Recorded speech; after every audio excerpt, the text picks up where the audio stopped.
Bonjour, vous écoutez La Page Sensible, le journal de lecture et d'écriture d'une autrice émotive. Je m'appelle Marion Josserand et j'adore lire des romans contemporains, surtout ceux qui me titillent la corde hypersensible. J'aime tellement ça que j'ai même décidé d'en écrire. Dans ce podcast, je partage avec vous les romans qui éclairent si bien ma vie que j'ai envie de les recommander à la terre entière. Et au passage, je vous raconte mon cheminement d'apprentie autrice, parce que ça aussi, c'est toute une histoire. Âme sensible ? Bienvenue.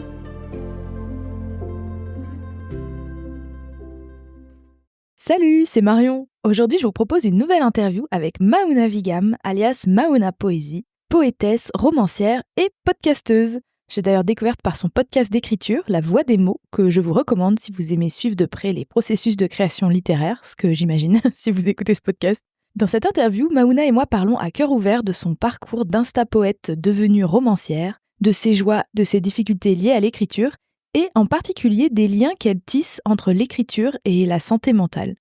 Et juste avant l'interview, je vous donne aussi quelques nouvelles de mon côté, et pas des moindres, puisque la campagne Ulule pour mon premier roman, Tant pis pour le thé, bat son plein en ce moment même. Donc voilà, avant de commencer l'interview, juste quelques petits mots pour vous donner des nouvelles, et comme ça je vous laisse, on a parlé pendant une bonne heure avec Maouna, donc je vous laisserai vous faire bercer par cette belle conversation.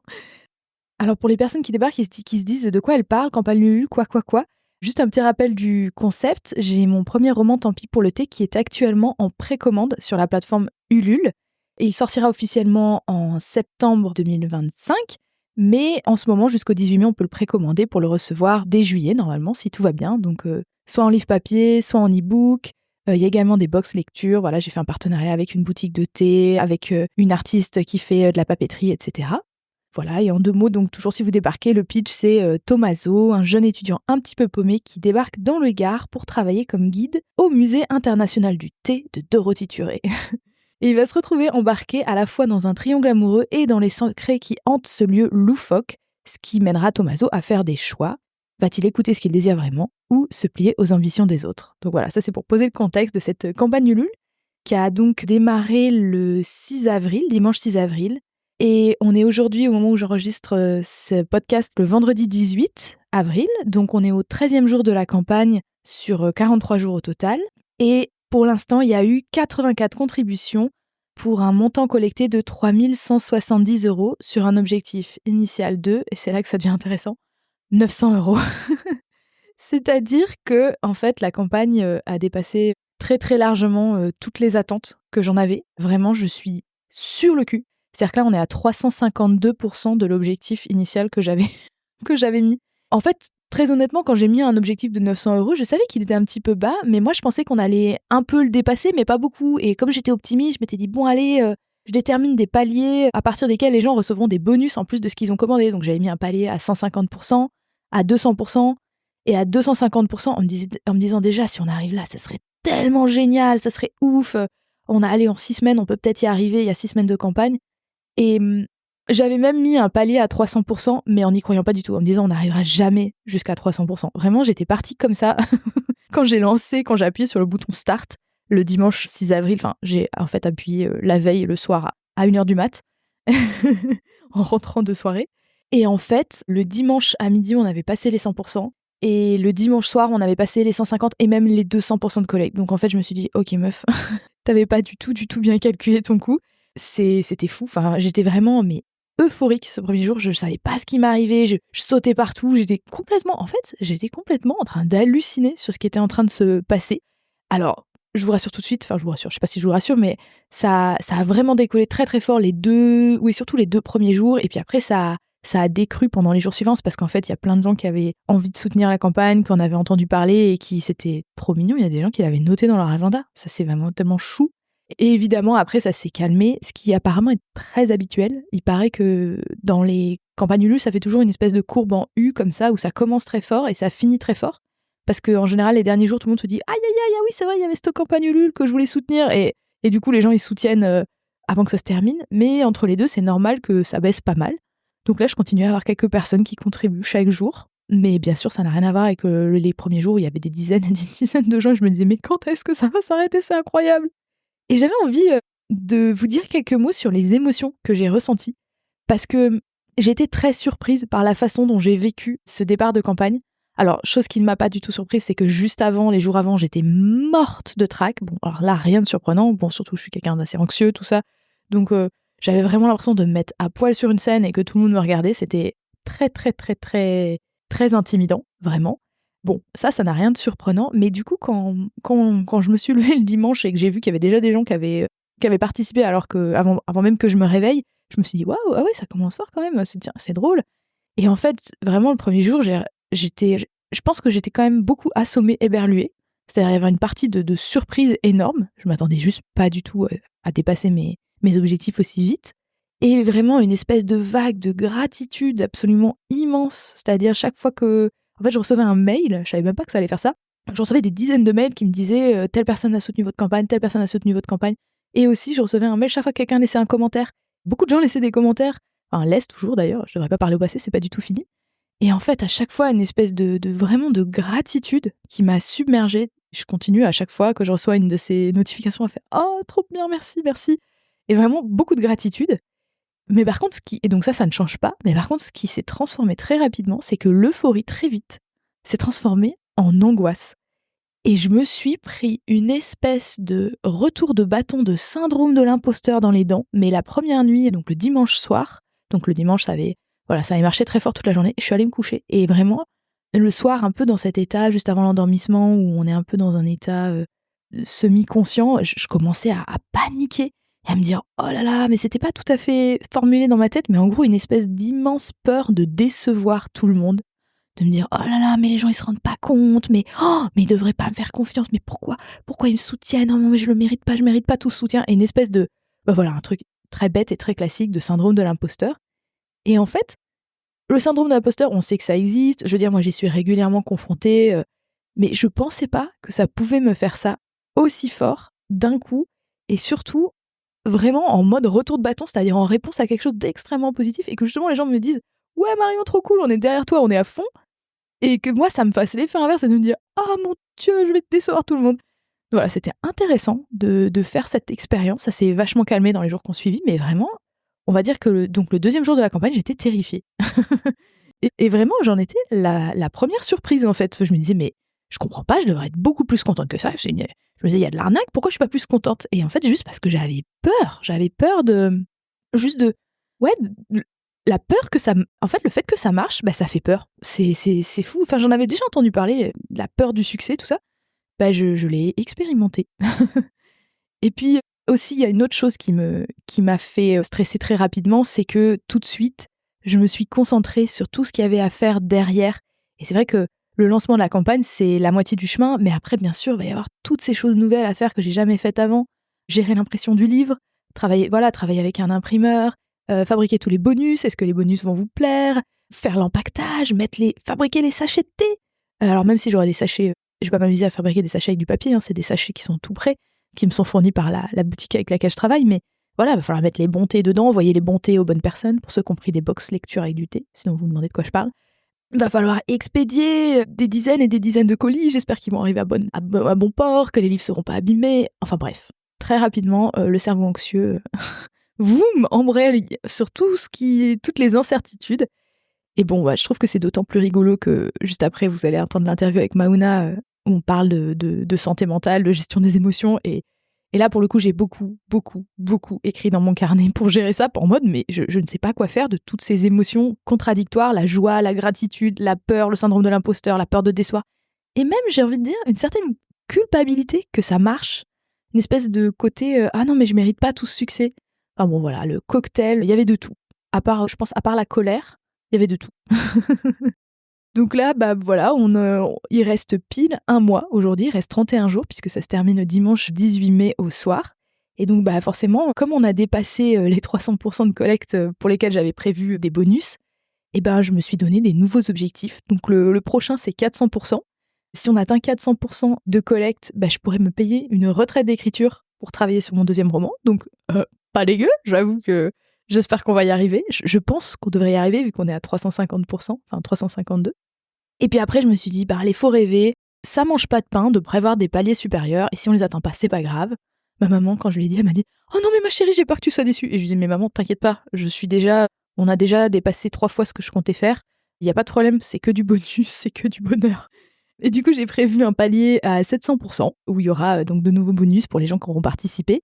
Et si on atteint ces 700 là, je pourrais vraiment me faire un beau stock de livres, de plusieurs centaines de livres pour pouvoir les vendre par la suite à la sortie de septembre. Donc j'avoue que ça serait vraiment cool. Après, très honnêtement, je pense que je me débrouillerai pour faire un stock quoi qu'il arrive, j'avancerai les sous, mais je vous avoue que si je peux les financer avec la campagne Ulule, c'est quand même très satisfaisant.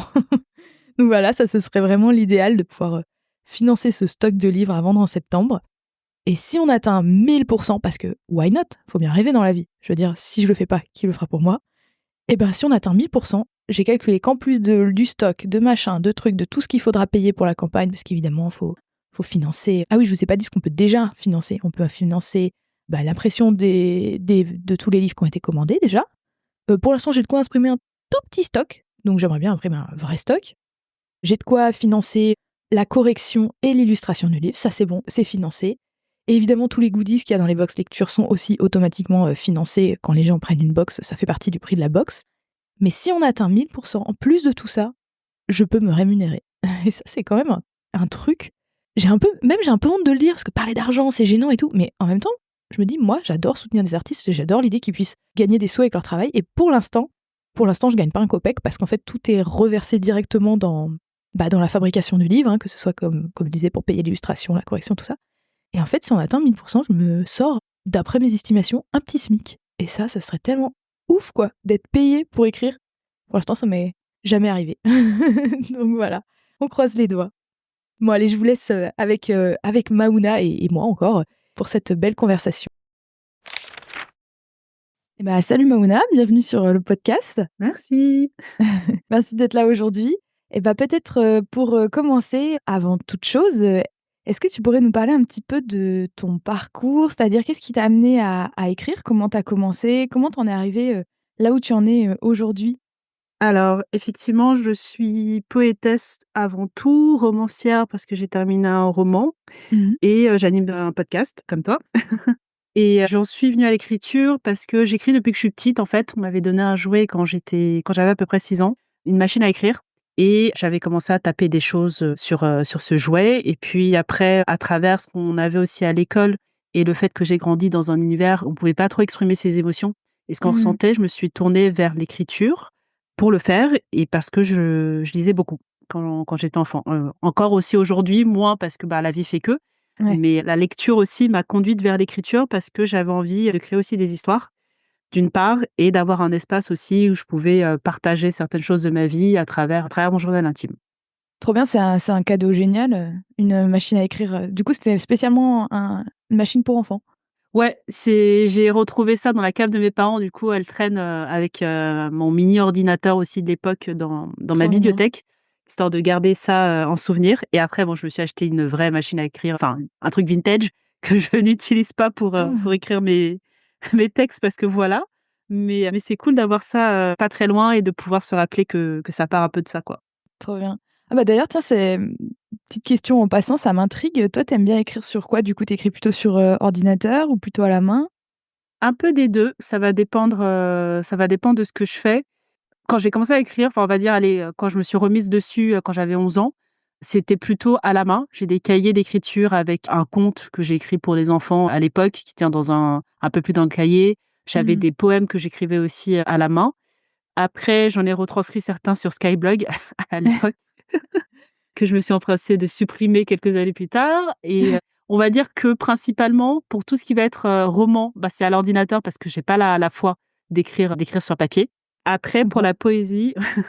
pour la poésie, c'est un peu des 2. C'est parce qu'en fait, il y a des fois des textes qui me viennent spontanément et je les écris sur mon téléphone parce que j'ai pas de papier sous la main. Pendant le confinement, quand je me suis décidée à partager ce que j'écrivais avec un compte Insta, bah, je le faisais un peu sur un petit carnet Mmh. que j'après, je gardais et je retranscrivais. Donc on va dire aujourd'hui, tout ce qui est roman, c'est ordi et tout ce qui va être poésie, c'est un peu des 2 suivant ce qui se passe au moment où un texte me vient. Si j'ai de quoi écrire, à papier sous la main ou si j'ai pas et auquel cas, du coup, c'est numérique. Ah! Bah, ça fait une bonne, transition justement parce que je voulais te poser des questions aussi sur ton écriture de poésie. Donc tu disais que donc tu es poétesse et romancière. Je sais, parce que moi, je suis ton podcast, que les romans, c'est du travail en cours en ce moment. et tu Mmh. as déjà 2 recueils, de poésie qui sont sortis et Mmh. du coup, j'avais un peu 2 questions autour de ça. La première, c'est, pourquoi avoir commencé par la poésie ou en tout cas par publier de la poésie? Et un peu, en rapport avec cette première question, ben, à quoi ressemble ton process? Donc tu disais effectivement, j'ai l'impression que tu écris pas sur les mêmes supports, donc ça répond un peu à ma question. Mais en gros, voilà, comment tu as fait la transition de la poésie au roman? En quoi c'est différent dans le process? Pourquoi cette temporalité finalement?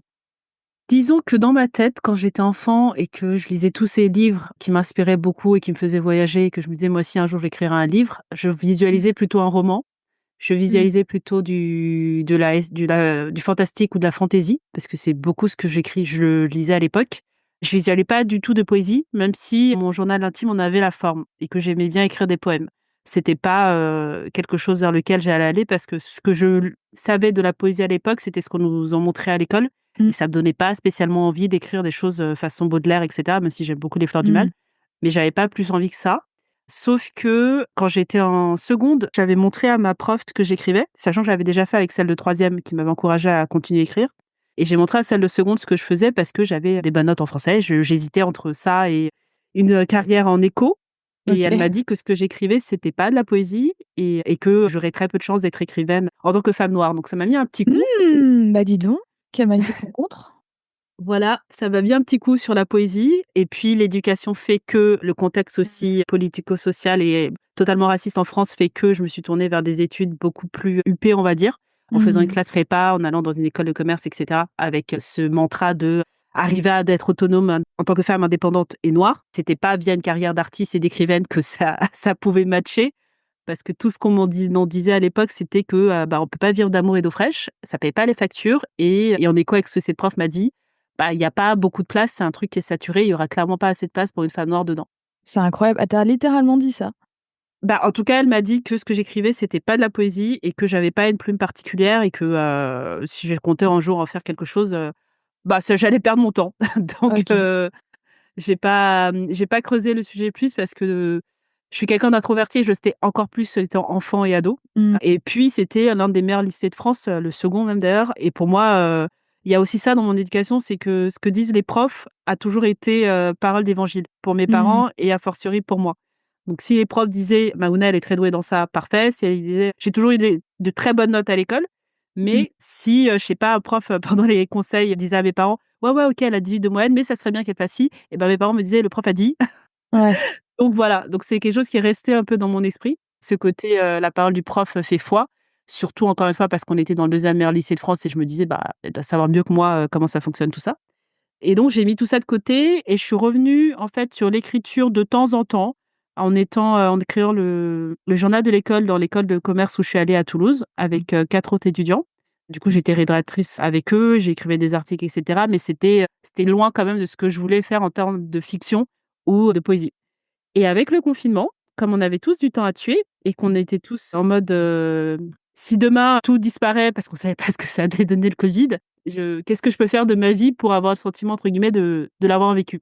Mmh. Et je suis revenue à l'écriture à ce moment-là parce que aussi en 2018, j'ai découvert Rupi Kaur, la poétesse d'origine canadienne et indienne qui et à travers ce qu'elle écrivait, je me suis rendu compte que, bah, c'était similaire à ce que moi j'avais écrit toute ma vie en termes de poésie et donc poésie contemporaine, pas de poésie classique comme on l'entend et donc que ça il y avait un mot pour qualifier ça et qu'il y avait bien, quelqu'un qui avait réussi à écrire un bouquin dessus et qui avait même réussi à plutôt pas mal le vendre. Voilà et le fait de l'avoir découvert, elle, m'a amené à me rendre compte qu'il y avait de la poésie sur Insta, ce qu'on appelle aujourd'hui les Insta poètes Mmh. et m'a conduit à me dire: «OK, bon, on va se remettre à l'écriture et on va essayer de faire ça de manière sans enjeu». Mais vu qu'Insta, c'est pas non plus je connaissais pas moi tout ce qui est Wattpad et cetera. J'ai découvert ça bien, bien plus tard. Je sais même pas, enfin, ça montre à quel point je m'étais vraiment éloignée de l'écriture, le fait d'avoir pas du tout connaissance de toute cette plateforme et cetera, parce que je sais qu'il y a beaucoup d'autrices qui en parlent Ouais. aujourd'hui en disant qu'elles, ont commencé aussi par ça. Moi, je Mmh. m'étais vraiment totalement éloignée de l'écriture et j'étais en mode, machine sur, la carrière, gagner sa vie et cetera, quoi. Et en découvrant donc Rupi Kaur et ce qu'elle écrivait et qu'il y avait de la poésie sur Instagram, je me suis dit: «OK, on va faire pas on va tester, on va proposer ce que j'écris et on va pas écrire des romans parce que, ben, Insta s'y prête pas et on va écrire des choses courtes et donc plutôt de la poésie». C'est un peu le finalement, c'est presque le médium qui a fait la forme, quoi. Ouais, si j'a peut-être que si effectivement j'avais découvert Wattpad ou d'autres plateformes comme ça à l'époque, peut-être que je me serais d'abord remis au roman plutôt que la poésie. Mais effectivement, c'est en découvrant Rue Picor, en voyant la corrélation avec ce que moi j'écrivais, que je me suis dit: «Bon, bah, réessayons et on verra bien ce que ça donne, quoi». Et surtout, c'était l'idée d'avoir des retours et des avis, donc en partageant des choses d'abord de manière anonyme et ensuite en parce que j'ai constaté que ça faisait écho à auprès de pas mal de personnes en essayant, bah, de développer tout ça. Mmh. Ah ça me fait écho en tout cas ce que tu dis, sur, le fait d'être passé à côté de Wattpad, parce que tu écrivais pas pendant tes études. Moi, j'ai exactement la même expérience. J'ai découvert, très tardivement que ça existait et je me pose toujours la question aussi. Je me dis toujours: «Tiens, si j'avais découvert plus tôt ce genre de plateforme, ce genre de communauté, même le NaNoWriMo, tout ça», je me dis: «Tiens, qu'est-ce que ça aurait changé?» parce que c'est vrai que moi, je suis comme toi, pendant toutes mes études, je me suis énormément éloignée de à la fois la lecture et l'écriture. Ouais. Et c'est vrai que c'est comme toi, c'est en retrouvant le plaisir de la lecture, ça m'a amenée à l'écriture. Enfin, je trouve que les 2 sont très liés et c'est vrai que quand on perd l'un, on perd un peu l'autre aussi, enfin, il me semble. Mmh mh. Et donc ouais, ouais, ça me parle. C'est vrai qu'on nous pousse pas beaucoup. Moi, personne pourtant m'a mis d'injonction spécifique. Je crois que je me suis même mise toute seule de me dire: «C'est ouais, il faut trouver un travail, il faut gagner sa vie et ça va pas se passer en lisant des romans et en écrivant, dans tes petits carnets, chez toi, quoi». Non, mais c'est trop ça. Alors que quand tu regardes aujourd'hui, bah, des gens qui vivent en tant qu'influenceurs, littéraires de ça, ou en tout cas, même s'ils en peut-être vivent pas, ça représente quand même une part importante de leurs ressources et surtout, c'est de pouvoir, entre guillemets «gagner quelque chose» par rapport à une passion, tu vois? Si j'avais vu que ça existait à l'époque, t'inquiète que je j'aurais accordé beaucoup plus de crédit à tous les livres que je lisais, à la et tout ça, quoi. Après, je pense qu'il y a aussi le fait, en tout cas là, je parle pour moi, comme je suis quelqu'un de plutôt, réservé, j'ai jamais été non plus, tu sais, dans tout ce qui est les book clubs. Mmh. Je lisais beaucoup, mais j'avais pas ce truc d'aller parler de mes discussions, de ce que j'avais lu avec d'autres personnes. Je le faisais Ah avec moi mes non plus, copines ouais. Mmh mh. parce qu'elles étaient proches et qu'il y avait déjà ce sentiment de confiance et que souvent c'est elles aussi qui m'initiaient à certains genres littéraires. Mais j'ai jamais été dans des book clubs où donc ça m'avait jamais même traversé l'esprit, tu vois, d'utiliser Instagram pour partager mes lectures. Ah oui, non, moi non plus. Voilà, donc il y a plein de choses comme ça que par lesquelles je sais pas si on est passé à côté, c'est plutôt qu'on les a peut-être pas vues ou qu'on n'a Ouais. pas eu, bah, le truc devant les yeux, tu vois? Je me rappelle, quand j'avais lu, je crois, Twilight à l'époque, je m'étais dit: C'est dommage qu'il y ait pas une suite» et je crois que j'avais tapé sur internet Twilight suite ou des trucs comme ça et j'étais tombée sur ce qu'on appelle des fanfictions, mais que moi, je savais pas que ça s'appelait comme ça. Et OK. j'ai trouvé des histoires en me disant mais j'ai commencé à les lire en me disant: «OK, c'est une suite potentielle, mais c'est bizarre comment c'est écrit. On dirait pas du tout que c'est l'autrice qui a écrit ça. C'est très étrange» et après je regardais en voyant qu'effectivement c'était pas du tout l'autrice, mais des gens qui avaient envie de poursuivre l'aventure d'une certaine manière, qui avaient écrit ça et si j'ai jamais poussé le sujet plus loin en me disant, «OK, donc ça veut dire qu'il y a des gens qui écrivent, bah, des fanfictions». Je Pas de curiosité sur le sujet. Ah ouais, c'est marrant parce que ça me fait réaliser que pour le coup, les fanfictions, j'en avais conscience, mais pour une seule et unique en fait, une seule raison, c'est que j'ai compris très tardivement, pareil, il y a pas très, très longtemps, j'ai un peu honte de l'avouer parce que ça fait très naïf, mais j'ai compris très tardivement que les fanfictions, ça pouvait être des fanfictions de n'importe quoi. Parce que moi, j'ai juste connu, quand j'étais au collège, les fanfictions Harry Potter et en fait, je croyais Mmh. que fanfiction égale Harry Potter. Enfin, je savais pas qu'il y avait des fanfictions d'autres trucs et je crois que c'est ma parce que j'ai une grande sœur, donc c'est elle qui m'avait fait découvrir ça. Et on en avait écrit une avec 3 copines, au collège. On avait écrit une fanfiction Harry Potter à 4 et on est retombées dessus ce week-end. On a beaucoup, beaucoup, beaucoup, beaucoup rigolé, en la relisant parce qu'en fait, on parle que de nous. On parle pas du tout de Harry Potter, tout ça. On s'en fout complètement. On fait que raconter notre vie, mais si on était à Poudlard, quoi. Non, mais c'est totalement ça. C'est franchement, en vrai, moi non plus, je savais pas trop ce que le terme regroupait et je savais pas que ça existait quoi, qu'on pouvait, faire ça. Moi, j'écrivais effectivement dans ma tête des suites, en me disant: «Ouais, ça aurait été bien si machin» et cetera, mais j'ai jamais pris le temps effectivement de les mettre sur papier parce que flemme quoi. Je me disais: «Mais de toute façon, ça va pas exister, donc pourquoi tu vas te faire du mal en inventant une potentielle histoire qui n'a pas de lieu d'être et qui jamais sera adaptée au cinéma ou en livre ou que tu pourras voir dans la réalité». Eh Mais oui. bon. Après, je sais pas toi, mais moi je trouve que c'est souvent un bon point de départ en tout cas d'une envie d'écrire, de romans, Mmh. moi ça me fait ça pas mal avec les films. Des fois, j'ai envie de rester avec les personnages et du coup, ça va être ça des fois qui va me donner une idée d'une histoire parce qu'en fait, j'ai gardé un peu l'univers, mais ça après ça va forcément totalement se déformer et partir et devenir complètement autre chose, mais souvent ça part de là, j'avais envie de rester dans l'univers et avec les personnages et ça va être la graine, qui va faire la suite, quoi. Ouais, ouais, je vois ce que tu veux dire. Et du coup, pour revenir un peu au process, donc tu as écrit donc deux recueils et publié 2 recueils de poésie et en ce moment, tu as plusieurs romans en cours, il me semble. Du coup, est-ce que tu peux juste nous raconter un petit peu comment ça se passe? Comment tu t'y prends? À quoi ressemble ton process, en fait? Alors là, j'ai terminé un roman début janvier qui est en train de faire son petit chemin entre agence littéraire et soumission de soit en concours, soit soumission classique en maison d'édition. Et effectivement, après, j'en ai, 2 autres qui sont en cours d'écriture. En gros, ça va dépendre. Encore une fois, sur la poésie, c'est plutôt disons que là, pour ceux qui sont publiés, l'idée, c'était pour le premier de me dire si demain, encore une fois, il y avait pas de suite dans ce monde, parce que quand il est sorti, il est sorti en décembre 2020 et j'ai décidé de publier un recueil de poésie fin octobre de la même année. Donc j'avais 1 mois et demi pour tout faire, ce que je déconseille à toute personne, normalement constituée. Heu et dans celui-là, je m'étais dit, comme j'avais continué, mine de rien, quand même à écrire pas mal de choses tout au long de ma vie, mais de manière sporadique, que je laissais sur des fichiers Drive, j'ai regardé un peu tout ce qu'il y avait, ce que j'avais écrit quand j'étais ado, ce que j'ai écrit en étant jeune adulte et adulte et cetera et je me suis dit: «Il y a une ligne directrice qui fait écho un peu à l'état dans lequel j'étais à l'époque», c'était tout ce qui était lié à, l'équilibre entre sa part d'ombre et de lumière. Donc dans le processus créatif de ce livre-là, je me suis dit: «Si j'avais envie de laisser un message, qu'est-ce que c'est?» Bah, c'est de dire aux gens que c'est OK de jamais trouver cet équilibre et d'osciller constamment entre un état, entre guillemets, «heureux», positif et un état, plutôt de dépression et de mal-être. Mmh. Et je voulais que ce recueil, transmette ce message que c'était OK de se chercher, entre ces 2 extrêmes et donc j'avais une partie de texte qui était déjà écrite dans ce sens-là et je trouvais qu'il manquait certaines choses sur certaines thématiques et donc dans ce processus créatif pour celui-là, je me suis dit: «Qu'est-ce que j'ai envie de rajouter par rapport à ces thèmes qui manquent? Qu'est-ce que j'ai envie de transmettre?» Et souvent, je vais prendre soit une idée, soit un mot, l'associer à une émotion et essayer d'écrire ce que je ressens par rapport à tout ça, par rapport à ce sujet. Mmh. Ça, c'est pour la poésie et c'est ce que je continue à faire là sur un recueil sur lequel je travaille en filigrane depuis 1 an et demi. Il est autour de l'identité, du fait d'être, déraciné en tant qu'immigré et il questionne aussi le fait d'enfanter ou pas et donc en ayant ces sujets en tête, je vais, au fur et à mesure de ce que je vais lire, voir en film, série, écouter un podcast et cetera.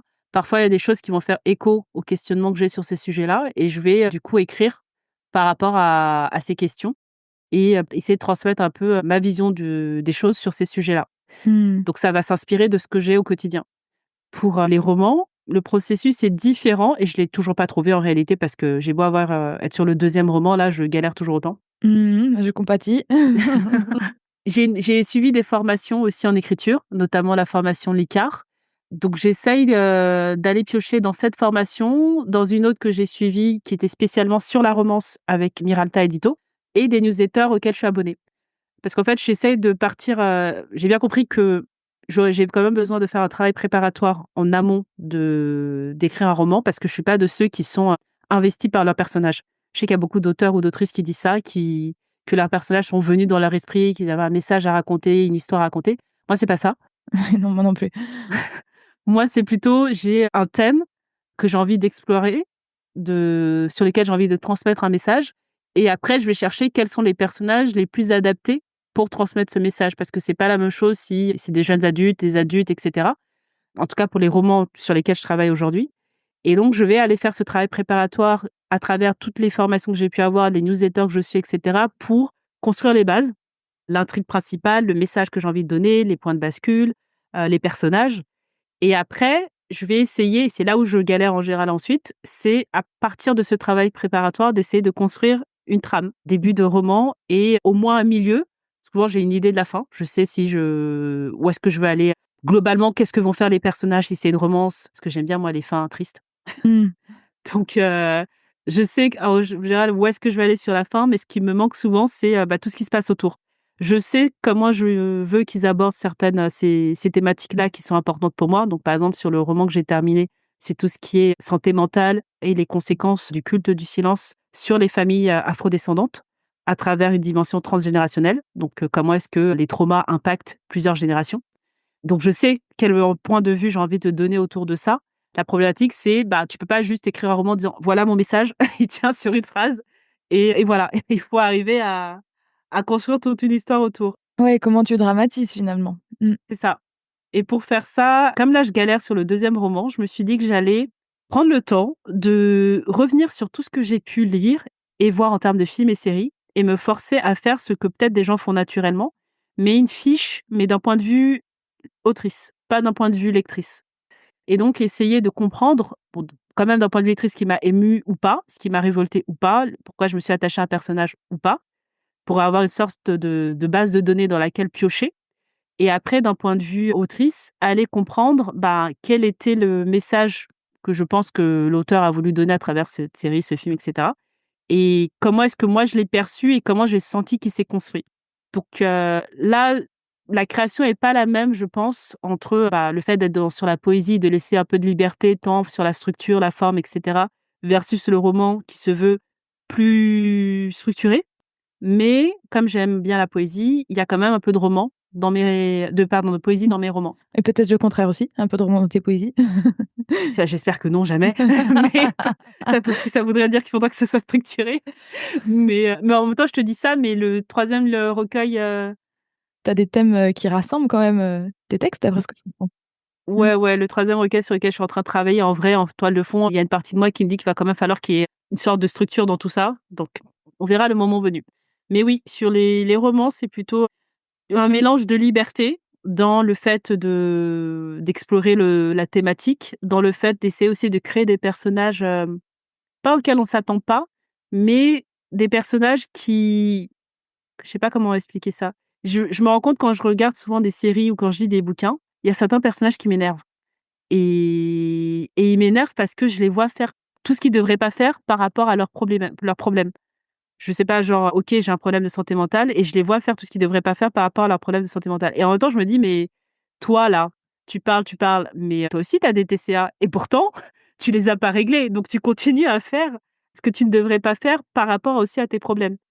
Et ça me force à aller créer des personnages qu'on aime détester et je trouve que c'est très compliqué. Puis créer du conflit, en fait, mais du conflit interne, enfin de ou c'est ça qui fait ouais, c'est ça qui fait une histoire. C'est vrai que s'ils faisaient tout bien, bah, il y aurait pas d'histoire, quoi. C'est ça, c'est ça, mais je me rends compte, j'ai beaucoup de mal à créer des personnages, pas avec des défauts, mais avec des vrais défauts. Pas juste OK, le gars est un peu méchant sur les bords ou il est un peu jaloux. Non, non, c'est pas ça un vrai défaut. Un vrai défaut, c'est quand tu as quelque chose qui va au-delà de toi et que tu as du mal à corriger même si tu en as conscience. Ou quelque chose qui va au-delà de toi et qui fait du mal aux autres, mais parce que ça vient, mettre en danger ta zone de confort. Et c'est plus facile à construire sur des personnages entre guillemets «qu'on adore», genre le héros et cetera. Là où sur les personnages qu'on déteste, bah, j'ai quand même envie qu'on les aime un peu, tu vois? Mmh. Ouais, ouais, bah, c'est toute la difficulté là, c de d'être subtil, en fait, d'équilibrer, ouais. Oui. Mais j'aime beaucoup ta démarche d'aller décortiquer des choses que tu lis, que tu vois. Enfin, moi, j'ai vraiment l'impression que c'est comme ouais, comme ça qu'on apprend et c'est marrant parce que là, je suis en train de lire, depuis quelques jours le journal d'écriture d'Annie Ernaux, là, «L'Atelier noir» et c'est trop enfin, un truc qui m'a fait plaisir, c'est qu'elle est tout le temps en train de citer d'autres œuvres et en train de dire: «Ah ouais, ah j'aimerais bien faire un peu comme ci, mais aussi, un ton un peu comme tel livre. Alors par contre, ah non, hein, je fais pas comme Proust parce qu'il m'énerve, gna gna gna» et en fait je trouve ça marrant parce que ça montre qu'on n'écrit pas dans un dans un grand vide où il y a rien qui existe, il y a personne avant nous, il y aura personne après nous. En fait, on part de on se dit: «Tiens, ah dans tel film, ils abordent telle question de cette manière-là. Ah moi j'aimerais bien aborder la même question mais un peu différemment et puis au niveau de la forme, j'aimerais bien faire comme, dans le dernier de Clémentine Beauvais» ou je sais pas. Je trouve que ça c'est vrai que s'inspirer d'autres œuvres, ça donne des billes. Enfin en tout cas, Totalement, mais je trouve que ce qui est compliqué, enfin, je sais qu'il y a des gens qui font ça naturellement et j'en vois de plus en plus, qui prennent des notes sur tout, quel que soit ce qu'ils font au quotidien. Des notes sur ce qu'ils voient, les films qu'ils voient, les séries, les livres qu'ils lisent, des notes sur les échanges même qu'ils ont avec des gens, des newsletters qu'ils voient, ils notent tout. Ils prennent des notes systématiquement et ça, j'ai une part de mon esprit qui est en mode: «Non, ça me rappelle trop la prépa, ça me rappelle trop les contraintes qu'on avait aussi, tout ce qui est dissertation, tout ce qui est philosophie et cetera» et ça enfin, il y a une part de mon cerveau qui est en mode: «Mais no way quoi, j'ai déjà donné, j'ai pas envie de retomber dedans». Mais en même temps, c'est aussi comme ça que justement tu vas aller chercher toutes ces sources, comme tu disais et qui viennent après nourrir ta réflexion. Parce que le problème, c'est que la mémoire est pas extensible. Elle, par principe, elle va retenir que ce qu'elle juge être essentiel.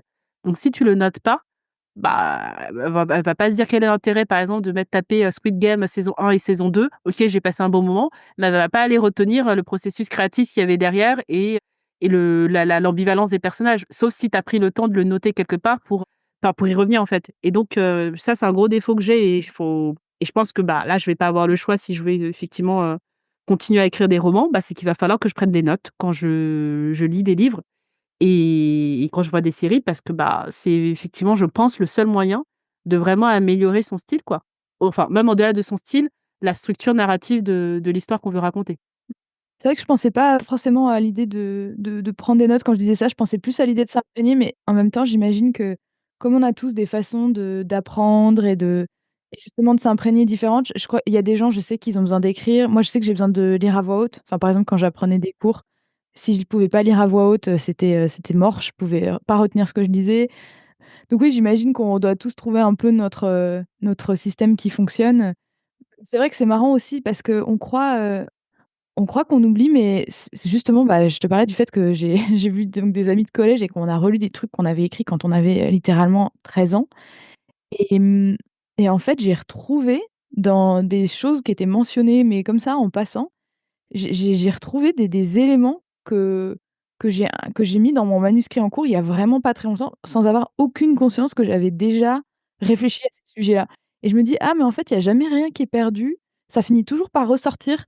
Enfin bon, peut-être je suis un peu naïve, mais Non, non, mais on est un p je vois ça un peu comme un terreau, tu vois? Je me dis: «Voilà, je mets du compost, après je reconnaîtrai plus, mes épluchures de carottes, mais ça un jour ça va devenir quelque chose, ça va faire pousser quelque chose, peut-être dans 10 ans ou dans 20 ans», enfin je sais pas. non, mais tu as raison, hein. J'en parlais avec une hypnothérapeute parce que j'essaye depuis quelque enfin j'essaye. J'ai une idée, fixe depuis quelques années d'essayer d'avoir accès à ma mémoire parce que j'ai constaté qu'elle avait tendance à justement à faire ce tri sélectif en se disant: je garde en stock ce dont tu as besoin là tout de suite dans le présent ou pour le futur. Le reste, c'est quelque part, mais tu as pas besoin. Donc je le mets pas en mémoire active. Et j'en parlais avec elle et elle m'expliquait que, comme tu le dis, en fait et c'est vrai, qu'en fait, on enregistre les choses, mais c'est simplement que notre mémoire directe, on va dire, fait le tri dans ce dont on a besoin là, maintenant. C'est pour ça que parfois, quand on vit, par exemple, des traumas, la mémoire, elle a pas oublié, c'est juste qu'elle a mis de côté cette information et qu'elle fait en sorte, parfois qu'on l'ait oubliée et qu'elle va ressurgir plus tard, des années plus tard, en fonction des individus et si souhaite vraiment accéder à certaines choses, on peut le faire via des outils comme l'hypnose ou d'autres choses qui permettent d'aller accéder à cette mémoire. Mais ce qu'elle m'expliquait, c'est que parfois, si on n'a pas accès à certaines choses, c'est parce que notre cerveau soit ne ch ch ch considère que c'est pas utile, soit que c'est dangereux. Mais effectivement, les éléments sont là. C'est simplement que, en fonction de ce qui se passe, ils iront les chercher, oui ou non, si besoin, tu vois? Mais comme tu le dis, ça reviendra. C'est Mmh. simplement que moi, je trouve ça particulièrement frustrant de pas pouvoir rentrer en soi-même et aller se dire: «OK, alors, tiroir numéro 2, colonne numéro 6, j'ai besoin de ça». Oui, c'est que c'est des trucs, et en plus, enfin, je sais pas toi comment tu l'expérimentes, mais moi, des fois, j'ai des trucs qui sortent dans l'écriture et je me dis: «Tiens, d'où ça sort ça?» et en fait, ça pop et c'est pas forcément quelque chose qu'on maîtrise, quoi. Mmh. Ouais, c'est ça. C'est d'accepter qu'on n'a pas la main dessus. Mais je travaille en toile de fond sur ce sujet d'hypnose parce que ma mémoire, ça enfin, j'aimerais bien pouvoir quand même y accéder, quoi. Je comprends. Du coup, oui, tu parlais tout à l'heure de d'ombre et de lumière en parlant de ta poésie et ça m'a justement, fait penser à cette question-là, que j'avais envie de te poser, qui était, quelles sont tes plus grandes joies liées à l'écriture et à la publication? Et mais aussi, éventuellement, tes plus grandes difficultés? Mmh. Dans la mesure où, ce qui peut sembler peut-être paradoxal pour la plupart des gens, j'ai du mal à identifier la joie, de manière générale. J'ai du mal à identifier les émotions. Enfin, c'est des choses sur lesquelles je travaille avec ma thérapeute et pour moi, la joie, c'est synonyme de, quelque chose d'exubérant, dans ma tête, je vois des montagnes russes quand je pense à la joie. Sauf que dans le monde dans lequel on vit, c'est pas nécessairement quelque chose d'aussi fort et d'aussi gros. Ça peut être la joie peut prendre plusieurs formes et ça peut être quelque chose de peut paraître banal pour certaines personnes, mais qui chez nous, nous apporte de la joie. Et du coup, dans le cadre de l'écriture et de l'édition, ce qui a été un moment de joie pour moi, je dirais au tout début, le fait de constater que ce que j'écrivais faisait écho chez d'autres personnes et que et qu'il y avait des gens qui me disaient qui trouvaient ça beau, joli ce que j'écrivais. C'est ça qui m'a poussée au final à vouloir écrire un livre et à le faire en auto-édition au départ, sans même réfléchir à passer par des maisons d'édition. Je pense que les retours que j'avais m'ont donné assez confiance pour faire ça et donc ces retours m'ont procuré de la joie. J'en ai globalement chaque fois que quelqu'un me dit que j'ai réussi à le faire pleurer. OK. Une joie sadique. Mais je me dis que j'ai réussi à faire une part des choses que j'aime faire avec l'écriture, c'est aider les gens à libérer leurs émotions. Parce que je pars du postulat qu'on pleure pas forcément que de tristesse et que même si on pleure de tristesse, on permet au corps de relâcher quelque chose, de laisser quelque chose sortir et de pas le garder. Donc moi, ça m'apporte de la joie quand les gens me disent ça et peut-être la plus grosse, le fait d'avoir eu pour la première fois, je dirais, le premier exemplaire d'Au-delà de nos mots, parce que c'était du coup le tout premier, que c'était de l'auto-édition et que j'avais fait ça en un mois et demi à peine et que c'était beau, à mon sens. J'étais vraiment contente. Bon, j'étais aussi contente quand j'ai eu le premier exemplaire de Tant que j'aimerais, mais Au-delà de nos mots, c'est particulier parce que c'était le premier, je pense. Et là, plus récemment, enfin, en tout cas, ces derniers mois, je vais dire, le fait d'avoir terminé mon premier roman parce que, bah, c'est pareil, le fait de dire: «OK, j'ai fait 3 bêta lectures, j'ai fait 4 ou 6 réécritures et là, je considère qu'il est OK». C'était un gros moment de joie et je dis en exclu parce que je l'ai dit que à mes bêta lecteurs pour l'instant et Trop que je bien. le dirai, dans mon podcast là qui fait le bilan du mois de mars, mais j'ai eu un retour d'une éditrice pour le premier roman, pour Comet. Le retour est négatif, mais il est positif parce que j'ai pitché ce roman, j'avais jamais fait ça, je l'ai pitché directement à l'éditrice le pitch a été assez bon pour qu'elle, me donne sa carte pour lui envoyer le manuscrit, parce qu'elle semblait intéressée et elle m'a fait un retour assez rapide en ayant lu le dossier de soumission et les premières pages et en me disant que j'ai du talent et ça m'a fait beaucoup de joie Ouais. parce que, c'est toujours agréable d'avoir un retour d'une autre professionnelle de l'édition parce que je l'avais eu déjà d'une agente avec qui j'échange. Donc c'est cool d'avoir à la fois l'agente et à la fois du coup quelqu'un de l'édition, même si c'est une éditrice parmi une centaine. Ça fait toujours plaisir pour l'ego et puis c'est une bonne nouvelle même si c'est un non parce que la raison du non, c'est parce que, mon roman est un peu trop adulte pour leur ligne éditoriale qui est vraiment très young adult. Donc c'est pas à cause de ce que j'ai écrit ou de sa Mmh. qualité ou autre, c'est vraiment parce que les personnages vivent des choses, plus proches de ce que vivent, bah, des adultes, même s'ils ont 22 ans, que des ados, quoi. Ah bah, c'est un bon oui, comme tu dis, c'est positif. C'est ça, c'est ça, c'est ça. Donc ça a été un bon moment de joie là aujourd'hui. Bravo, trop bien et c'est un moment de joie que tu as eu grâce à tout ce travail que tu as fait, comme tu dis, toutes les bêta lectures, les réécritures. Ouais, la joie durement gagnée. Clairement, clairement et maintenant que tu dis ça, je me dis, «Qu'est-ce qui m'attend encore pour les deuxièmes, les troisièmes, les quatrièmes romans?» Bref, n'y pensons pas, Pour un autre n'y jour. pensons pas. C'est Mmh. ça et pour répondre à la deuxième partie de ta question sur les plus grosses difficultés, bah, dans l'auto-édition, je dirais, pas tout, mais quand même une grosse partie, quoi. Parce que OK. en auto-édition, on fait tout seul. Il y a personne qui est derrière nous qui nous dit: «Bah, faut déjà que tu écrives, faut tenir un délai». Donc c'est moi qui me suis mis ces délais. J'ai une formation à la base, dans mon métier entre guillemets «officiel», je suis en marketing digital. Donc on peut penser que du coup, je suis en capacité de vendre mes propres livres et cetera, mais pas forcément en fait. Parce Mmh. que bah, ces 2 livres auto-édités, c'était de la poésie et moi j'ai beaucoup de mal à me vendre en poésie parce que j'aborde des thèmes qui sont personnels, qui sont assez intimes et m'exposer sur les réseaux sociaux, ça m'a demandé assez de courage et c'est pour ça que j'ai beaucoup de mal à suivre des trends ou faire des choses, qui peuvent apporter des vues et cetera, mais parce que, il y a une part de moi qui a du mal à marketer ces traumas ou ces éléments de ma vie, tu vois? Ou en tout cas, à devoir le faire de la manière dont les algorithmes l'attendent pour justifier, bah, des vues, des abonnés et cetera, quoi. Il y a ça, il y a le fait que tu es multitask quand tu es en auto-édition. Tu es ton éditrice, tu es ta correctrice, sauf si en fait tu as les moyens où tu veux faire appel à d'autres personnes, bah, tu fais tout. Tu fais la diffusion, tu fais le commercial pour aller en librairie, pour justifier ta présence dans certaines librairies, pour essayer de participer à des événements là où d'habitude, bah, l'auto-édition n'est pas acceptée ou pour trouver des événements où l'auto-édition est possible. Tu fais tout toute seule, de A à Z et c'est dur. C'est dur donc c'est pour ça que je sais que je ferai pas d'auto-édition pour mes romans. Je crois que j'ai pas cette foi pour l'instant, cette énergie que j'ai déjà mise dans les 2 premiers recueils et après en dehors de ce qui est lié à l'auto-édition, je dirais ce qui est dur, bah, c'est, de continuer à écrire même les jours où on se dit: «C'est de la merde ce que j'écris» ou «Là j'ai pas d'idée» ou et là en plus j'ai pris cette année 2025 pour la dédier à l'écriture. Donc j'ai même plus d'excuses de me dire, «Ouais, j'ai un autre boulot à côté, 50 heures». J'ai même plus cette excuse-là. Même si c'est pas parce que je priorise l'écriture cette année que j'ai pas d'autres choses à côté qui prennent aussi du temps. J'ai une formation, il y a la vie de famille, il y a tout ce qu'il y a autour, quoi. Mais ouais, ce qui est dur là, je dirais, c'est vraiment, de continuer à écrire malgré qu'il y ait toujours rien. Bon, maintenant oui, je peux le dire aujourd'hui, oui, il y a quelqu'un qui m'a dit que ce que j'écrivais, c'était de qualité. Oui. Mais avant ça, c'était assez compliqué de se dire, même si les bêta-lecteurs disent que c'est incroyable et cetera, il y a quand même une part de soi qui a besoin, je pense, parfois d'un retour un peu pro sur certaines choses. Mmh. Ouais, le doute, il est très, très bon pour toujours revenir par la fenêtre ou il trouve toujours Totalement. son chemin, quoi. Mmh. Mmh. Mmh. Trop bien, bah, merci pour ce partage de joie et de difficultés. Ça me parle ce que tu dis sur l'auto-édition parce que justement, moi, je suis en plein dedans là depuis quelques mois justement à me dire: «Bon, alors comment est-ce qu'on fabrique un livre? Comment on travaille avec un imprimeur? Comment on fait la maquette? Qu'est-ce que je choisis comme papier?» C'est vrai que, bah, j'ai bien conscience que je fais un peu le boulot de 4-5 personnes, que C'est normalement ça.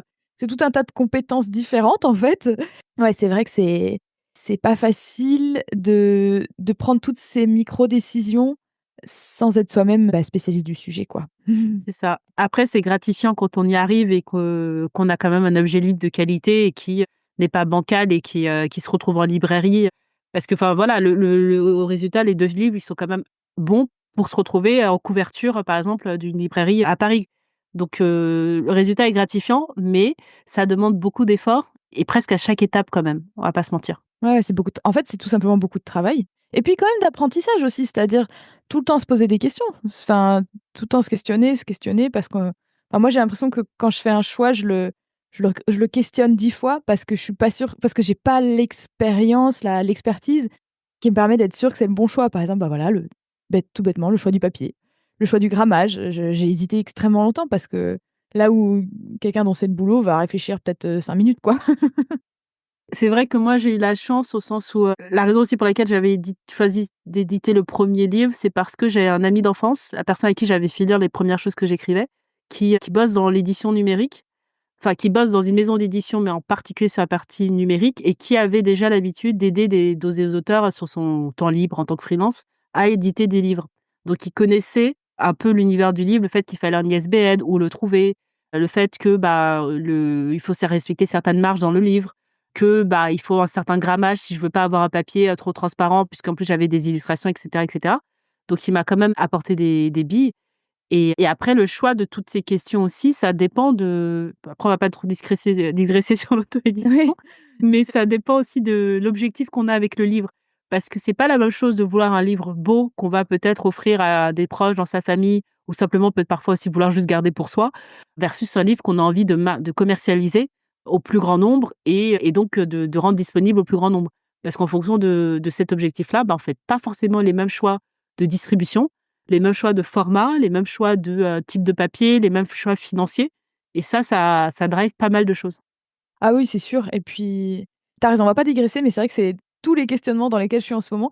Après, heureusement, j'ai envie de dire heureusement, moi ça me plaît, mais juste je me rends compte du temps que ça prend, voilà et de l'espace mental aussi et que quand je suis là-dessus, bah, j'ai beaucoup moins d'espace mental pour écrire, très Tu clairement. m'étonnes. Mmh mh. Trop bien, bah, justement, on parle d'espace mental, ça fait une petite transition vers ma prochaine question. Donc dans ton univers, tu parles beaucoup des notions de santé mentale, bah, on l'a vu là déjà pendant l'interview et de bien-être et je me demandais du coup comment tu en étais arrivée à tu nous l'as déjà un petit peu dit, mais pourquoi tu es allée là-dessus? Pourquoi finalement avoir choisi de le mettre dans ton univers, celui que tu présentes au monde, à travers ton podcast, l'écriture, ton site? Et aussi comment c'est en lien pour toi avec l'écriture finalement? Comme l'écriture depuis que je suis enfant, c'était, un vecteur pour exprimer ce que je ressentais, que je pouvais pas dire, que ce soit, dans ma famille ou dans le monde extérieur en fait, quel que soit l'espace. Ça ça m'a permis pendant longtemps et ça me le permet encore de temps en temps quand même, d'essayer d'identifier mes émotions et de dire les choses. Et la santé mentale, globalement même la santé, c'est quelque chose qui est important pour moi depuis petite aussi. Enfin, j'ai toujours fait beaucoup de sport parce que certes, fallait OK, comment dire? pas c'est pas trop prendre soin de soi, mais quand on est enfant, ado, on a besoin de dépenser son énergie, d'aller créer du contact avec les autres et cetera et cetera et cetera. Là, c'était plus aussi pour moi, si j'ai continué à faire du sport, même en étant seule parce que je cours, je marche, je vais à la salle et cetera. Moi, je le vois comme quelque chose pour prendre soin de mon corps physique, du vaisseau dans lequel je suis et faire en sorte qu'il puisse me porter aussi longtemps que possible. Et il y a un moment, je me suis rendu compte que enfin, c'est pas un moment, je le savais, que ma santé mentale, elle était aussi en berne depuis l'enfance pour différentes raisons, pour les différents traumas que j'ai pu vivre et cetera. Et j'ai essayé très très rapidement, ou en tout cas quand j'en ai eu les moyens, de me tourner vers des professionnels pour aller challenger ça. D'abord, je suis passée par la méditation, par ce genre de choses et après, par la suite, j'ai essayé d'aller faire appel à des professionnels et cetera. Et je me suis rendu compte que c'est quelque chose qui est là depuis des années, sur lequel je me renseigne depuis des années et qui fait partie de mon quotidien et qui se retranscrit, dans ce premier recueil, comme je te le disais, avec cet équilibre entre part d'ombre et de lumière, d'accepter que même si je lis énormément de choses, même si je prends soin de moi mentalement, que ce soit la méditation, le journal thérapeutique, les professionnels et cetera, en fait, on n'en finit jamais de devoir se soigner mentalement, j'ai l'impression. Parce que non seulement je suis une femme et dans le monde dans lequel on est aujourd'hui, il y a qu'à sortir dans la rue pour voir à quel point, notre santé mentale peut être agressée à travers le regard de l'homme, à travers, plein d'injustices, qu'on vit soit au travail, au quotidien et cetera. Et puis je suis une personne racisée, je suis noire. Donc double peine et ça je le vis aussi au quotidien, enfin pas tous les jours que Dieu fait, mais je le vis et toutes les personnes racisées le vivent assez souvent. Et pour moi, je sais qu'il y a des gens qui n'en sont pas autant affectés ou qui arrivent à faire la part des choses et cetera. Mais moi, c'est des sujets que je viens questionner qui viennent, bah, vraiment dans mon quotidien et que, dans mes lectures aussi sur ces thématiques-là, dans ce que je vais aller consommer en termes de séries, de documentaires et cetera, ça fait partie de moi et c'est pas quelque chose que je pourrais mettre de côté. Parce que je me rends compte, par le partage de mes textes, que je suis pas la seule à vivre ça. Quand je vais à ces événements où d'autres autrices vont expliquer, pourquoi elles ont écrit tel roman et cetera, je vois que je suis pas la seule à parler de ça. Dans tous les espaces, en fait, où je vais, je me rends compte que je suis pas la seule à vivre ça. Donc la santé mentale, pour moi, c'est primordial et c'est pour ça que j'en parle dans mes recueils, dans mes romans, parce que j'ai envie que les gens qui n'osent pas en prendre soin, qui ne peuvent pas en prendre soin, qui ne savent pas comment en prendre soin et qui le voudraient, puissent peut-être trouver des débuts de réflexion à travers mes ouvrages. Si, à travers ce que je fais dans mes écrits, dans mes podcasts, dans les ateliers d'écriture que j'anime et cetera, j'arrive à soulager un peu quelqu'un et quand je dis santé mentale, c'est les émotions, c'est plein de choses. C'est pas que le fait d'être en c'est pas on peut pas résumer ça à juste dire être en dépression, pas dépression, ça va bien au-delà de tout ça. Si j'arrive à avec ce que je partage, à alléger un peu, les émotions, les fardeaux que les gens peuvent porter, je me dis que j'ai fait quelque chose de bien, quoi. Et c'est vrai que moi je crois beaucoup à la représentativité et notamment dans la fiction, mais pas que, dans toutes les formes dans tous les médias.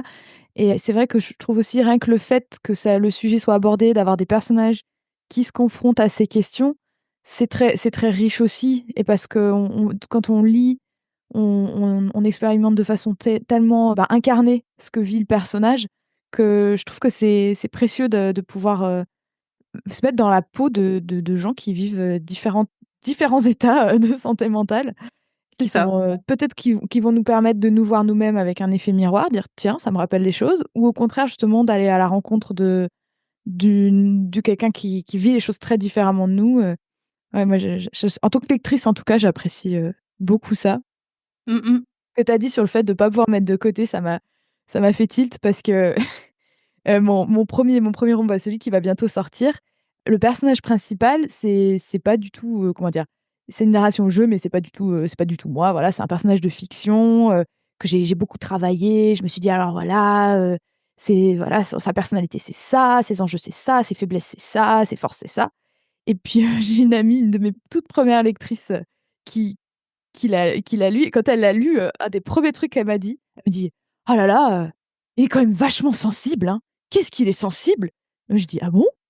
Et c'était la première fois que je faisais lire un texte de fiction à quelqu'un et j'ai j'ai dit: «Ah!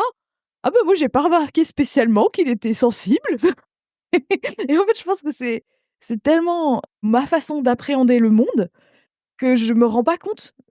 Enfin, je sais pas comment dire, que je sais pas si je serais capable d'écrire un personnage qui ne le soit pas ou en tout cas un point de vue au jeu qui le soit pas parce qu'en fait, ouais, moi, c'est comme ça que je perçois les gens et les choses.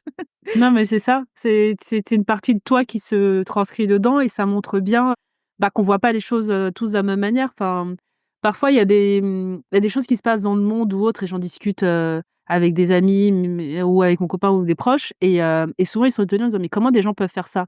Et je me ramène toujours à me dire: «Mais parce qu'en fait, nous, on vit dans un monde ou dans un cercle où ça nous viendrait jamais à l'esprit d'avoir tel ou tel comportement. Mais en fait, faut pas oublier qu'on est tellement nombreux sur cette planète et qu'on n'a pas du tout la même éducation, les mêmes biais, la même vision du monde, les mêmes valeurs et qu'il y a des gens pour qui, ouais, agir comme ça semble totalement logique. Parler mal aux gens, ça leur semble logique. Leur faire du mal ou, ils sont dans une position où peut-être parfois ils se rendent même pas compte qu'ils font du mal aux autres. Donc oui, c'est de la même manière la sensibilité. Il y a des gens qui sont plus, sujets que d'autres et comme peut-être que ton amie effectivement, elle a qu'elle vit pas dans cette bulle-là, avec ce prisme-là et ce filtre-là, ça lui paraît, énormément et ça c'est marrant parce que ça fait penser à une newsletter que je lisais aujourd'hui sur le fait que, apparemment en ce moment on est trop, en manque d'empathie par rapport à ce qui se passe autour de nous, dans le monde et cetera. Au point où on se retrouve des gens qui viennent commenter en vidéo: «Mais c'est bon, on va passer à autre chose, arrête de pleurer, la vie machin». En fait, non. Si on n'a plus d'empathie, il nous reste quoi en fait? Si on n'a plus de sensibilité, qu'est-ce qui nous reste? Donc oui, ça montre que les degrés sont différents et que ça nécessite, quand on est confronté à la différence, de se questionner et de se demander, non pas: «Est-ce que je suis trop ou est-ce que je suis pas assez?» mais «Comment est-ce que je peux créer un lien avec cette personne qui a un niveau, différent de moi par rapport à certains sujets ou certains critères?» Mmh mh. Vaste question. Comme tu dis. Et justement, tu mentionnais tout à l'heure, le fait que tu animes notamment, des ateliers d'écriture et justement, j'aurais voulu te demander, il se trouve que je sais qu'il y a des gens qui écoutent ce podcast aussi qui ont une pratique, d'écriture, des fois professionnelle, mais sinon aussi, de loisir. Voilà, c'est ça le terme que je cherchais et je me demandais si tu devais donner des conseils à quelqu'un qui aurait envie justement d'utiliser l'écriture pour se sentir bien ou en tout cas pour travailler sur sa santé mentale. Qu'est-ce que tu donnerais, comme conseil à cette personne? Quelqu'un qui veut trava débloquer l'écriture et travailler sur sa santé mentale. Ah oui, ou en tout cas utiliser l'écriture, à cette fin-là. Je dirais la première chose, c'est ce que je dis en atelier, de se créer un espace parce que je commence toujours mes ateliers par de la visualisation pour permettre aux gens de se mettre dans un espace de sécurité. Donc c'est déjà de le faire dans un endroit où on se sent à l'abri, en contrôle et libre de tout jugement. Je dis ça parce que, si on veut écrire dans un journal intime et qu'on a peur que quelqu'un le découvre, déjà ça va nous mettre un biais, un frein sur ce qu'on va écrire dedans. Donc le faire sur un espace où on se sent en sécurité et enlever tout objectif de qualité, de jugement sur ce qu'on écrit en essayant juste de se connecter à nos émotions ou de se mettre dans un état d'expression libre. C'est pas évident et c'est pour ça que ça aussi j'essaie de mettre les participants à mes ateliers dans ce mode-là. Parfois, ça peut aider aussi de débuter par des prompts, comme on appelle ça en anglais, des débuts de phrases qui vont nous aider à laisser les mots sortir et donc de basculer en écriture automatique et je dirais, parfois juste aussi de d'écrire, un événement qui nous a marqué dans la journée, par exemple, qui nous a fait du bien ou pas du bien, quelque chose qui nous a rendu triste ou pas triste. Juste quel est l'événement dans la journée qui nous a marqué? C'est déjà un début d'écriture et de se demander pourquoi. C'est déjà une manière d'aller travailler un peu sa santé mentale. Écrire aussi souvent que possible. Souvent, on va dire de le faire tous les jours, mais on va pas se mentir, c'est pas tout le monde qui arrive à écrire tous les jours, même dans son journal intime. Le faire aussi souvent que nécessaire ou aussi souvent qu'on le peut, c'est déjà beaucoup et ça permet déjà de voir sur le long terme, ce que ça apporte en termes de bien-être. Mmh. Trop bien, c'est que des super bons conseils. Merci beaucoup. Si ça peut servir, tant mieux. Ouais, moi je sais que, j'avais je trouve que quand on arrive à développer une habitude d'écriture, en tout cas dans son journal, enfin en tout cas moi, je trouve que c'est très précieux parce que j'ai l'impression que mon journal, c'est vraiment une bouée. Si je me sens pas bien, si j'ai vraiment un moment de détresse émotionnelle ou une grosse insomnie, je sais que j'ai vraiment littéralement à portée de ma main une, une main secourable, quoi. Je sais que je vais trouver du réconfort et ça, c'était pas, forcément le cas au début et c'est le fait d'écrire très régulièrement effectivement qui fait que, je sais pas, j'ai l'impression que ça crée une relation de confiance avec le carnet et j'ai toujours un peu du mal à rentrer dans un nouveau carnet d'ailleurs quand je dois changer de carnet. Il y a toujours faut toujours un peu que je me refamiliarise avec, je sais pas toi mais Ouais, je comprends. Après moi, j'ai une problématique avec les carnets, j'en ai plein, mais il y en a pas un qui est totalement terminé parce qu'à chaque fois, je me dis: «Tiens, vas-y, cette fois-ci, je vais prendre mon carnet et je vais écrire ci, je vais écrire ça» et j'ai beaucoup de mal avec ça, c'est mon côté, je sais pas si c'est perfectionniste ou psychorigide, je sais pas, mmh. au choix. Mais, quand j'écris dans un carnet que c'est pas propre, ça m'énerve. C'est comme les bullet journal, j'en ai commencé plein, mais j'étais vite, frustrée par le côté, «Ah oui, mais là non, en fait, aujourd'hui j'ai pas ça à écrire, du coup il va y avoir un espace vide» ou au contraire: «Tiens, là j'ai plus de choses à écrire, mais du coup ça va déborder sur la page». J'ai beaucoup de mal avec le côté non parfait des choses et j'ai fini par essayer d'avoir un carnet par, entre guillemets, «thématique» ou par activité. Genre un carnet pour, récolter les moments de joie en imprimant des photos avec mon Polaroid, un autre carnet pour, tout ce qui va être les rêves, un autre carnet pour tout ce qui va être les notes, un autre enfin bref et je multiplie les carnets, Ça fait de la mais contrainte je quoi. ne voilà, mais je ne vais jamais au bout de ces carnets non plus. C'est pour ça que ça en revient à ce que je disais tout à l'heure sur la prise de notes, c'est un vrai sujet pour moi. Mmh. Je comprends, ouais, parce que c'est vrai que tout de suite, si on se pose des contraintes logistiques, c'est sûr que c'est moins spontané, c'est moins oui, quand je dis un carnet, ça peut être moi, en général, ouais, c'est le carnet du moment, on va dire. Mais ça me fait penser à une copine qui m'avait dit justement qu'elle arrivait pas à écrire dans ses carnets parce qu'on lui offrait des très jolis carnets et que ça l'impressionnait trop, qu'elle y arrivait pas et ou même elle s'en achetait et en fait, du coup, elle écrit elle achète des cahiers de brouillon top budget, super moches là Mais je comprends trop. et en fait, là-dedans, elle écrit, et là, elle fait de l'écriture automatique et elle rature et elle gribouille et elle chiffonne des pages parce qu'en fait, bah, comme c'est un cahier de brouillon, elle y arrive et puis finalement, c'est là-dedans qu'elle écrit le plus. Bah, ouais, mais je comprends totalement. Tous les trucs trop beaux, trop jolis, pareil, je sais pas, ça passe pas. Ah mais non, mais je comprends, je comprends. Et ben justement, en parlant de cahiers, tu nous as touché deux trois mots tout à l'heure, mais si tu pour conclure, si on regarde un peu vers l'avenir, quels sont du coup tes prochains projets? Donc tu as un livre qui est en ce moment, qui tourne, dans des concours d'écriture, maison d'édition, tout ça et tu disais que tu avais un 3e projet de roman aussi, mais ça, c'est peut-être encore, en gestation? En fait, le roman qui est terminé, de par sa nature et son intrigue, m'a donné envie de faire des tomes compagnons. Donc j'en ai 2 liés à ce 1er roman. Donc je travaille, au départ, j'étais partie pour les faire l'un après l'autre et là, je me suis dit, bah, si quand justement c'est dur d'avancer sur, donc il y a Comet, celui que j'ai terminé et il y a Sonate qui, suit un des 2 personnages, dans sa vie d'ado et il y a un troisième projet, l'autre tome compagnon qui suit l'autre personnage dans sa vie d'adulte. Et quand je bloque sur Sonate, je me suis dit: «Ben, je vais aller, écrire l'autre, en fait». Plutôt que de rester là devant mon ordinateur à écrire un mot toutes les heures. Je me suis dit: «Je vais basculer sur ça» et basculer aussi sur le recueil de poésie dont je te parlais tout à l'heure, qui est en gestation depuis un an et demi, sur lesquels je fais ce que je faisais avant, c'est-à-dire je balance des textes quand ça me vient de temps en temps et tout ça, l'idée, c'est d'éviter de rester coincé sur quelque chose. J'ai décidé de faire ça, depuis la semaine dernière. Je verrai bien ce que ça donne sur la sur la durée et la pratique. Mais disons que j'ai 3 gros projets que j'aimerais bien terminer avant la fin d'année, avant de devoir reprendre une activité, salariée et cetera. Mmh. Waouh, bah, c'est cool ça et du coup, pour l'instant, donc tu dis ça fait juste une semaine, mais est-ce que tu as l'impression que c'est agréable de switcher d'un projet à l'autre? C'est enthousiasmant ou? Oui et non, parce OK. que, mine de rien, on en revient au problème qu'il faut quand même que je fasse un travail préparatoire pour pouvoir structurer les choses et que sur le roman qui suit le personnage sur sa vie d'adulte, soit je décide juste d'écrire des scènes comme ça sur ce que j'ai envie de mettre dedans et je verrai après. Ça effectivement est marrant parce que du coup je laisse libre cours à toute la créativité et je mets toutes les scènes improbables que j'ai envie de mettre. Mais il y a un moment, fatal où je vais quand même devoir poser sur quelle est l'intrigue principale que j'ai envie de développer et trajectoire que j'ai envie de donner à ce roman et c'est la phase que moi je déteste. Elle me semble trop structurée alors que j'ai un esprit cartésien et que j'adorais les maths, OK. tout ça.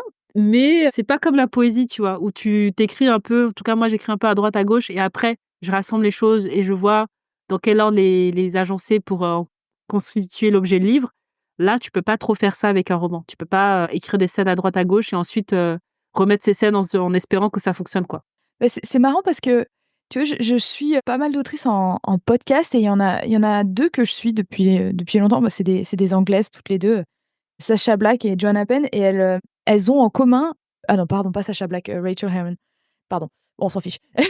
Elles ont en commun d'être des jardinières et c'est des nanas qui ont publié des dizaines de livres, hein.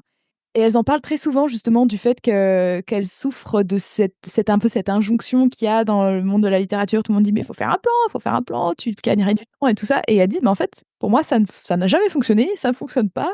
Si je fais un des fois, je me force à faire un plan, puis de toute façon, je le respecte pas» et en fait, ce qu'elles disaient, ce que je trouvais intéressant, c'est que finalement, elles finissent toujours par faire ce travail de structuration et qu'il y en a qui le font en faisant un plan et il y en a, ils le font en retravaillant finalement un texte qui est un premier jet très C'est ça. foutraque.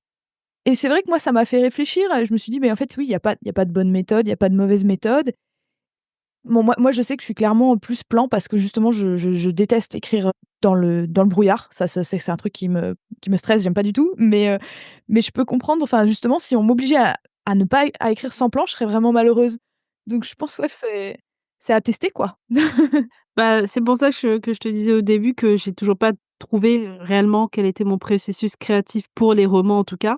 Parce que autant, Comet, pareil, j'avais commencé avec un plan jusqu'au, je crois au 6e ou au 10e chapitre et après, c'est parti en cacahuète. J'avais besoin d'écrire, j'ai commencé à écrire et ensuite je me rappelle, le chapitre d'après, je mettais juste les premières phrases en disant: «OK, dans celui-là, il faut faire ci», puis je l'écrivais, puis après j'arrivais au chapitre ensuite et je mettais: «Bon, OK, là, on doit aller on doit où est-ce qu'on doit aller par rapport à ce qui vient de se passer?» et cetera et cetera et je le faisais aussi au fur et à mesure d'idées que j'avais mises à droite à gauche dans un fourre-tout, enfin dans une sorte de gros document où je mettais toutes les idées probables que je voulais mettre dedans, tu vois? Donc moi je pense que je suis un mélange des 2.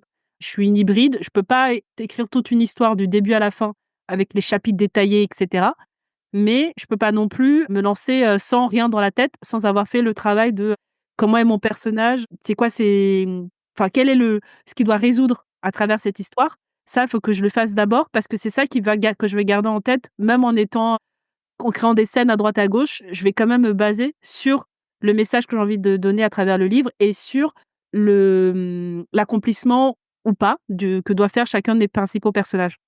Donc c'est pour ça que je pense que je suis un mélange des 2 et que je sais qu'à un moment, je vais partir en cacahuète à la moitié du livre sur, OK, c'est bon là, je peux écrire sans avoir besoin de structurer les prochains chapitres, quoi. Je comprends, c'est vrai que, d'avoir un message central, c'est très ça porte, quoi. Ça porte tout le manuscrit. Eh ben, trop bien, je vois que le temps commence à à être court, donc c'est très bien, ça fait un très bon mot de la fin. En tout cas, vraiment merci beaucoup d'avoir répondu à toutes ces questions et d'être aussi sincère. C'est ce qui m'a tout de suite plu, dans ta démarche, dans ton podcast. C'est cette sincérité, avec laquelle tu parles de ton travail d'écriture et vraiment, merci du coup. Avec plaisir. Merci à toi pour l'invitation Bah, avec plaisir. et on attend ton bouquin sans pression. Merci d'avoir écouté cet épisode numéro 40 de la page sensible jusqu'au bout. En plus, je pense que c'était un long celui-là. J'ai pas encore fini le montage, mais j'espère que cette conversation avec Maouna Vigam, alias Maouna Poésie, vous a plu. Si c'est un format qui vous plaît et que vous aimeriez entendre plus d'interviews, n'hésitez pas à me le dire sur Instagram, @lapage-sensible tout attaché, ou bien en commentaire sur le blog du podcast. Pour connaître les coulisses du podcast et recevoir mes meilleures recommandations culturelles en lien avec chaque épisode de la page sensible, n'oubliez pas de vous abonner à ma newsletter pleine de bonne humeur en cliquant sur le lien dans la description du podcast. Enfin, ne ratez pas le prochain épisode dans lequel je vous donnerai bien entendu des nouvelles de ma campagne Ulule. Je pense que ça sortira soit juste avant, soit juste après la fin de la campagne. Si ça vous intéresse de voir quelle tête elle a, cette fameuse campagne Ulule, et bien sûr, si vous souhaitez précommander un exemplaire du roman pour le recevoir 2 mois avant sa sortie officielle, eh bien rendez-vous sur le lien dans la description du podcast. Je vous dis donc à très bientôt, et d'ici là, je vous souhaite de belles lectures.